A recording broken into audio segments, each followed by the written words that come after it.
ผมก็บ่คิดคือกันว่าแม่ใหญ่นี่ละสิเว้าแนวนี้เนาะสิออกมาขอโทษหรือออกมาแก้ตัวหรืออธิบายทุกอย่างที่มันเกิดขึ้นในวันนั้นเนาะว่าเบียร์3ลังนี่เจ้าคิดในราคา 8,000 บาทจริงบ่เนาะ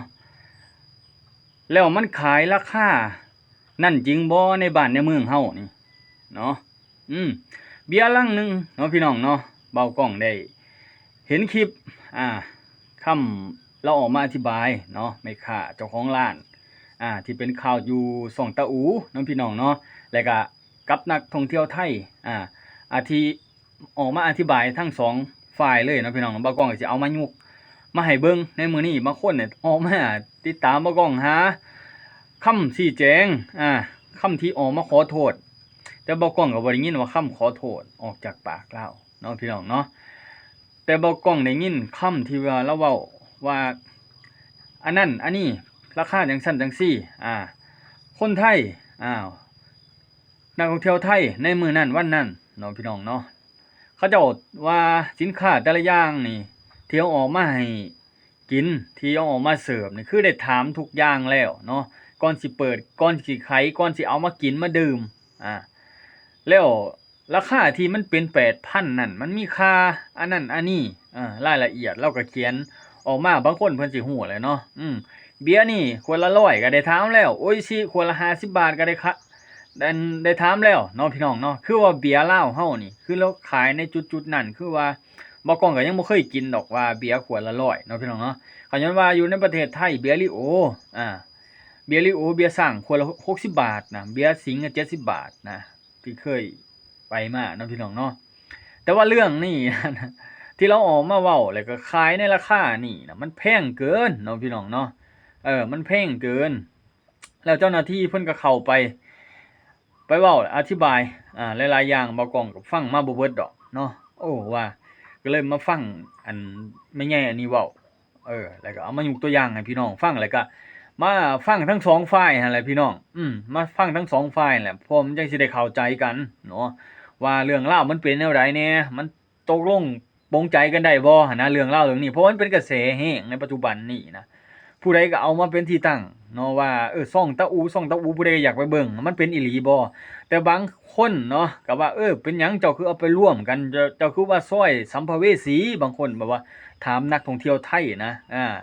นิดไอดอลคนนั้นแหละเนาะนักท่องเที่ยวไทยคนนั้นเนาะพี่น้องเนาะบ่กล้องบ่ฮู้ว่าผิดว่าถูกบ่แต่ว่าความเป็นจริงเนาะเขาเจ้าบ่กล้องอ่านใน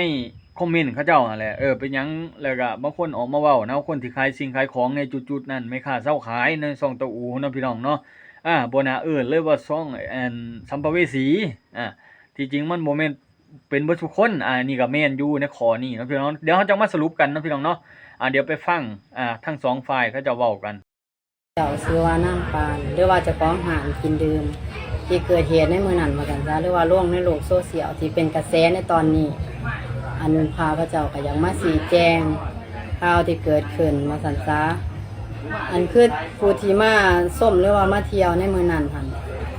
ก็ได้ไปเอิ้นไปอันนี้เพิ่นมาอีหลีไปนั่งห้างหรือว่าไปถามเพิ่นว่าอันมีบ่งเฮ็ดกับข้าวกับน้ำบ่บ่หรือจังใดเพิ่นก็ได้ตอบว่ายังอยู่ห้านเจ้าเฮ็ดได้บ่ทั้งนี้ก็ว่าตอบว่าได้อันคันว่าจังซั่นแล้วตกลงกันแล้วก็คือมานั่งตกลงราคากับเบียร์กันแล้วว่า80ก็โอเคซ้ำนี่บ่แพงก็มานั่งแล้วจังซั่นเพิ่นก็เลยว่ามีผู้สาวบ่จะไปเอามาให้ได้บ่เอิ้นมาได้บ่ทั้งนี้ก็เลยตอบว่ามีอยู่จะสิเอาบ่เอาอยู่เพิ่นว่าคันเอาแล้วจังซั่นทั้งห้านนี่ก็ได้ไปเอิ้นน้องเพิ่นมาห้านข้างๆนี่ล่ะเพิ่นก็เลยว่ามานั่งนำแล้วจังซั่นทั้งนี้ทั้งห้านเจ้าของห้านนี่ก็เลยถามว่าคันเพิ่นมานั่งแล้วจังซั่นหั่นเพิ่นสิขอเบียร์น้ำเจ้าจะสิให้เพิ่นบ่เพิ่นหันว่าให้อยู่กินโลดซ้ำเบียร์บ่เป็นหยังเพิ่นว่าเครื่องน้ำชาอันคือกระแดนึงก็คือน้ำชาก็ได้ขอก่อนเพิ่นว่ากว่าละเท่าใดกว่าละ50กว่าละ50แล้วจังซั่นเพิ่นก็ว่ากินโลดวันนี้คือซองมากก็คือเปอร์เซ็นต์คือกับแกงหั่นล่ะก็ได้ขออนุญาตเพิ่นว่าให้กินอยู่บ่อันผู้สาวขอเพิ่นก็ว่าให้กินโลดคือผ่าเย็นนี่ก็คือเพิ่นเฮ็ดกับข้าวให้กินเพิ่นก็ได้ขออนุญาตก่อนที่เพิ่นว่ามาเปิดแบบมั่วอีหยังหั่นล่ะที่เพิ่นบอกในประเด็นก็เลยว่า หายโยเปิดโลดไม่เท่าบ่เป็นหยังเพิ่นก็ได้เว้าแนวนี้อีหลีข้าพเจ้าเป็นคนแบบถามเบิดทุกอย่างที่เอามากินในมื้อนั้นที่จำนวนเงิน 8,000 บาทในมื้อนั้นแต่มันก็บ่มีแต่แนวเดียวบ่มีแต่เบียร์3ลังมันก็มีน้ำซ่ามีขนมมีเบียร์น้อยอีกลังหนึงกับครึ่งในมื้อนั้นมันก็ไล่จำนวนเขามันก็คือหลายมันก็รวมกันแล้วมันก็ 8,000 ก็คือว่าปกติแต่ผู้บ่เข้าใจก็สิว่าแพงแต่ว่าแท้ๆแล้วหั่นราคาเบียร์ก็80บ่ได้ไล่หลายบ่ได้ไล่เกินกว่านั้นค่าบริการผู้สาวก็บ่ได้ไล่คือว่ากินแบบม่วนอีหยังแบบก็คือว่าเอื้อยน้องมาพักมาเช้านำเนาะก็คือว่าถือเป็นธรรมดาบ่คิดว่าสิมาเกิดจังซี่ว่าซั่นซะแต่ทางหารเฮานี่ก็ได้มาชี้แจงหรือว่ามาเล่าสู่ฟังว่าซั่นซะคือว่าในเหตุการณ์ในมื้อนั้นว่าซั่นซะก็เลยมาเล่ามาชี้แจงหลายคนก็เหม็นมาว่าคือบ่ชี้แจงแน่เป็นจังไดมาจังไดผิดไผถูกก็คือได้มาชี้แจงในมื้อนี้ว่าซั่นซะให้ชัดเจนให้เข้าใจเบิดทุกคนทั้งฟังไทยฟังลาวที่ผู้ของใจในโลกโซเชียลในตอนนี้ล่ะข้าพเจ้าก็ได้ออกมาชี้แจงแล้วคือถูกเว้าคำถามที่เว้าไปหั่นก็คือแม่นเบิดบ่ได้มีการแบบตัดต่ออีหยังคือความจริงเบิดทุกอย่างที่เราไปแล้วก็ที่แจ้งข่าวไปขึ้นในมื้อนั้นคือว่าค่ากับเขาวที่เพิ่นว่า3 จานนี่ก็คือมูลค่าที่ซื้อมาก็ทั้งหารได้ออกเงินก่อนในจำนวน600 บาทคือว่าทั้งผู้ที่มานั่งนี่คือว่าบ่ได้ออกพอกีบคือทั้งหารเฮาจัดการให้เบิดเฮาก็ไล่รวมทั้งค่ากับเขาวกับหยังหันทั้งเบียร์ทั้งหยังหันมันก็ถือมันก็ไล่ออกมาถึง 8,000 บาทก็คือว่าแพงผู้บางคนบ่เข้าใจก็ว่าแพงแต่ว่าแท้ๆแล้วมันหลายอย่างคือทั้งข้าพเจ้าเองกับบ่ได้แบบว่าสิจอจงอีหยังดอกแต่มาเล่าสู่ฟังมันสิแจ้งข่าวที่เกิดขึ้นมาซั่นซะ แย้งนิดนึงนะครับก็เห็นฝั่งแม่ค้าเอามาชี้แจงนะครับก็มีทั้งถูกนะมีถูกแล้วก็ไม่ถูกก็มีแต่ผมจะขอชี้แจงไปทีละประเด็นนะผมจะแยกออกมาเป็นทั้งหมด3 คลิปนะครับเพราะว่าถ้าผมเล่าทั้งหมดรวมกันในคลิปเดียวอ่ะเดี๋ยวจะมีกลุ่มคนที่ฟังไม่จบแล้วก็ตีความไปต่างๆนานานะเอาให้ชัดเจนเลยแล้วกันย้ำนะครับว่าชี้แจงอธิบายแบบละเอียดฟังประเด็นที่1ประเด็นที่1นะครับผมถามราคาตอนแรกคุยกันขวดละ100ขวดละ100เนาะผมก็เลยขอต่อรองเหลือขวดละ80 บาทโอเคขวดละ80 บาทก็เข้าไปนั่งกินจุดประสงค์ที่ตัดสินใจเข้าไปก็เป็นตามคลิปเลยนะครับก็คืออยากกินของป่าแล้วก็อยากกินแค่เบียร์ลาวนะฮะทีเนี้ยตอนที่ไปนั่งมันจะมีประเด็นที่เขาพูดอย่างหนึ่งคือผมเรียกสาวใช่ไหมผมเรียกจริงแต่นะครับฟังนะแม่ค้าคนนั้นเขาบอกว่าเขามีหลานขายเบียร์เหมือนกันแต่ร้านน้องไม่มีลูกค้าช่วยอุดหนุนหน่อยใช่ร้านเขาเจ้าโอ้อันนี้หมายถึงว่าคนละร้านกันนะอันนี้อีกร้านนึงน้องมันอยู่อีกร้านนึงอยากให้ช่วยอุดหนุนหน่อยก็คือถ้าน้องมันมานั่งมันก็จะได้ขายเบียร์ทางนี้ก็โอเคตกลงช่วยเพราะว่าเห็นว่ามันเงียบมากๆเข้าใจไหมไอ้ซอยสัมภเวสีที่ผมไปมันเงียบมากเงียบจริงๆแล้วผมด้วยความที่แบบไปเที่ยวลาวบ่อยเวลาผมไปผมก็จะรีวิวร้านนั้นร้านนี้เพื่อช่วยกระตุ้นเศรษฐกิจอยากให้คนที่มาเที่ยวมาร้านนี้อะไรอย่างเงี้ยผมก็ชวนมานั่งเพราะว่าอยากจะช่วยอุดหนุนพอทีเนี้ยมานั่งปุ๊บกินปั๊บ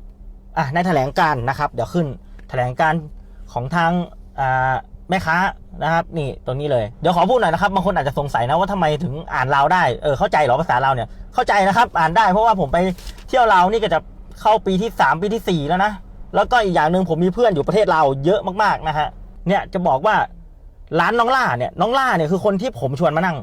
อีกร้านนึงนี่ร้านเรานั่นแหละที่ว่าให้อุดหนุนซอยมานั่งเพราะว่าอยากอุดหนุนซอยร้านน้องล่านี่แหละนะร้านน้องล่านี่แหละเบียร์10 ขวดนี่หยุดภาพให้ดูลังเบียร์ลังเนี้ยเป็นของน้องล่าครับเป็นของร้านน้องล่าและในคลิปผมบอกด้วยนะผมมีคลิปด้วยนะของเจ้านี่เซ็กบีน้องมา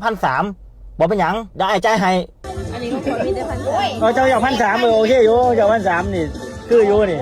แต่ว่ามันติดอย่างนึงบินน้องล่านี่น้ำแข็งข่อยว่าบ่เอาเพราะว่าข่อยเมาล่ะนี่ไว้แล้วนี่สอบนึง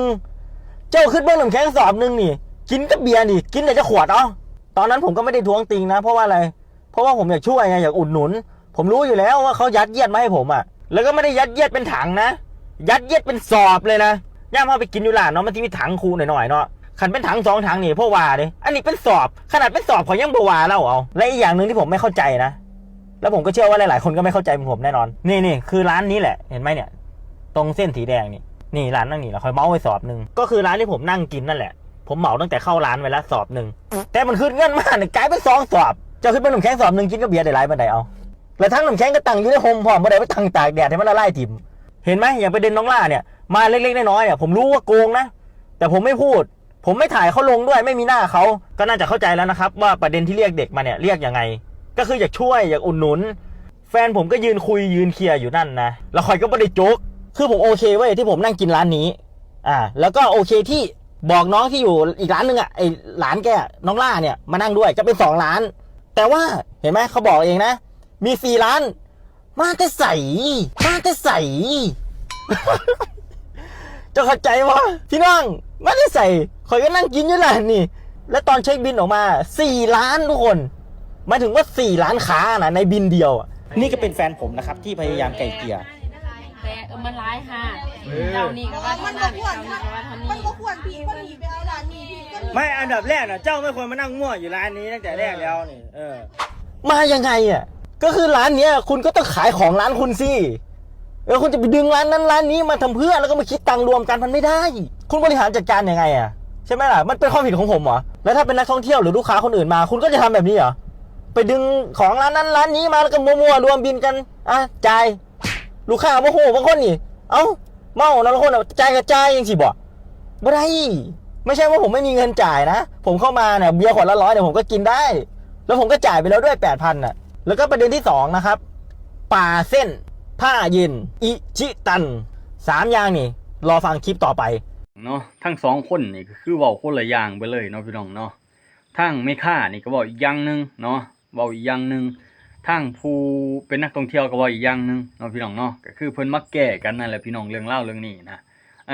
ทางนั้นก็ว่าทางนักท่องเที่ยวไทยก็ว่าย้ายนี่เว้าบ่เบิดเว้าบ่มีความจริงเว้าบ่เบิดมีความจริงแน่อยู่แต่เว้าบ่เบิดหั่นนะพี่น้องทั้งแม่ค้าคนลาวเพิ่นก็เว้าเรื่องเล่าทุกอย่างแหละในเหตุการณ์ในมื้อนั้นนะเพิ่นว่านี่ทางนักท่องเที่ยวไทยนี่อยากเอิ้นผู้สาวเหล้าเบียร์กับกอกกับแก้มทุกอย่างนี่คือได้ถามเบิดแล้วเนาะสรุปมาพี่น้องได้รับอนุญาตจากนักท่องเที่ยวไทยเบิดแล้วก็เลยเอามาไขเรื่องเล่าที่แบบว่าเพิ่นว่าเอิ้นหมู่เอิ้นคู่มานะก็แม่นเพิ่นว่าเนาะก็แม่นก็แม่นอยู่เพิ่นว่าทางนี้ก็ว่าแม่นก็ว่าคิดตุนคิดว่ามันเงียบในมื้อนั้นทางนักท่องเที่ยวไทยเพิ่นก็ว่าเนาะเรื่องเล่าเรื่องนี้น่ะแม่นแต่เราเบียร์น่ะนะงงคือกันนะถ้าว่าเราเบียร์คนละ100ลังนึงมันสิตก 1,200 เนาะพี่น้อง3ลังมันก็ตกอยู่ประมาณ 3,600 แม่นบ่พี่น้องท่านโออิชิเนาะโออิชิแล้วเว้าว่า29 ขวดเนาะ29 ขวด50 บาทนะขวดนึงนะพี่น้องมันตกอยู่เท่าไหร่เนาะคิดเบิ่งดูพี่น้องเอ้ย50 บาทนะพี่น้องแล้วกับเกมแล้วก็อันนั้นอันนี้ซาไลเบิ่งมันก็บ่ฮอดดอกพี่น้องแต่ว่าราคาที่มันความเป็นจริงที่เอามาขายจำหน่ายนี่คือมันแพงอีหลีเด้อพี่น้องเอ้ยแล้วพี่น้องคิดเห็นแตกต่างจังใดเนาะว่าทั้ง2ฝ่ายนี่เว้ามันคนละแบบนะจักสิฟังผู้ใดกันแน่นะทั้งผู้ฟังก็ได้เนาะพี่น้องเนาะทั้งผู้ชี้แจงจักชี้แจงเรื่องจริงเรื่องเท็จซำใดเฮาเป็นผู้ฟังจักสิตัดสินจังได๋ว่าผู้ใดผิดผู้ใดถูกซาเว้าสิมาเว้าสู่พี่น้องเจ้าของฟังทั้งอยู่ทั้งบ้านนี่ผู้ใดก็ส่องตะอูบ่ก้องคิดเห็นจังได๋ส่องตะอูนี่บ่ว่าทางนี้ก็จักสิว่าจังได๋ส่องตะอูนี่ก็ได้เนาะพี่น้องเนาะทางนั้นก็นิดอดอนไทยเพิ่นก็ว่าโอ้ยทางบ่ก้องก็ซาคิดว่าเพิ่นก็มาเล่นมาเที่ยวจะเปิดอยากเบิ่งแบบบรรยากาศบ้านเฮาเมืองเฮาเนาะพี่น้องเนาะหลายๆคนก็คิดแนวนี้แหละแต่ว่าบางบอนบางที่ก็คือแม่ค้าเซาขายก็คิดเห็นแก่โตโพดคิดเห็นผลกำไรโพดอยากกอบโกยหลายโพดบ่คิดเห็นในวันข้างหน้าว่าสิเป็นจังได๋หันนะอยากเว้าจังซี่ซะบ่ก้องก็ได้เนาะเพราะว่ามันสิเป็นไปได้ก็คือในวันข้างหน้ามันสิเจริญมันสิมีคนมาเล่นมาเที่ยวหลายก็คือการที่เขาเจ้าบอกต่อในทางที่ดีบ่แม่นทางที่ลบคือแบบนี้นะพี่น้องเนาะแต่ว่าเฮาก็มีทางดีดอกพี่น้องเอ้ยเรื่องราวที่เขาจะจับพวกสแกมเมอร์น่ะก็คือล่างไปหลายเติบเนาะพี่น้องเนาะเก็บเงียบๆนะพี่น้องเนาะเอ้าพี่น้องสรุปจังได๋นะเรื่องราวเรื่องนี้นะเฮาก็มาเว้าสู่กันฟังแล้วบ่กองก็ได้มีพ่อแม่พี่น้อง พ่อใหญ่แม่ใหญ่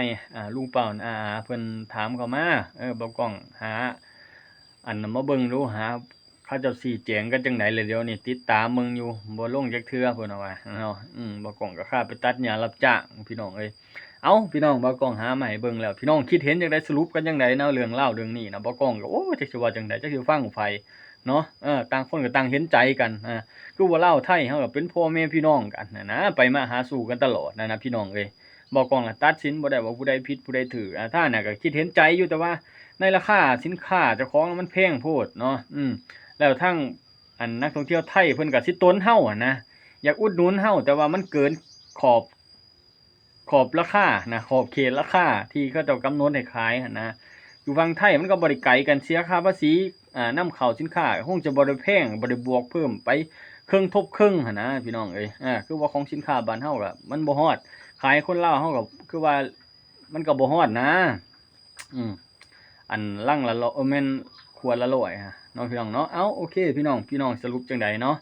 ฝากติดตามให้กำลังใจบ่กล้องกันเด้อเดี๋ยวจะหาคลิปบรรยากาศมาให้พี่น้องได้เบิ่งนำกันเนาะ